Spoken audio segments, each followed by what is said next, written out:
Pemirsa, papan reklame atau billboard yang terpasang di Jalan Baru Shortcut Tibu Beneng Canggu, Kuta Utara ternyata bodong alias tanpa izin. Terpampangnya billboard berukuran besar di Jalan Baru itu membuat gerah Bupati Badung I Nyoman Giripraste. Orang nomor 1 di Badung itu pun langsung menginstruksikan agar billboard bodong itu dibongkar.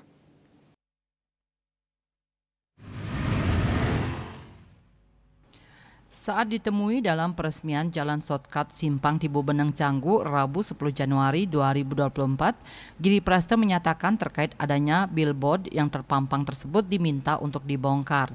Selain menginstruksikan untuk dibongkar, Bupati juga meminta penempatan billboard nantinya agar ditata sehingga tidak mengurangi estetika di jalan tersebut.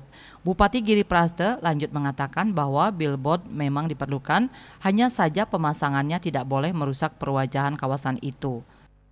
Yang pertama ini kami mohon maaf berkalian dengan billboard. Yang jelas hari ini kita bongkar. Pertanyaannya sederhana. Perlu nggak billboard Pak Giri? Perlu. Nanti kami akan tentukan titik. Jangan sampai ada billboard ini mengganggu estetika keindahan.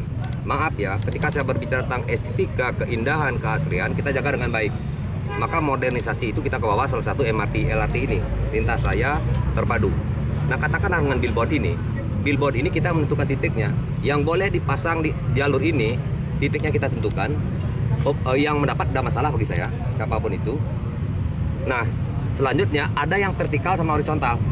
Jangan sampai billboard yang di ujung itu adalah horizontal lalu depannya dipasang yang vertikal.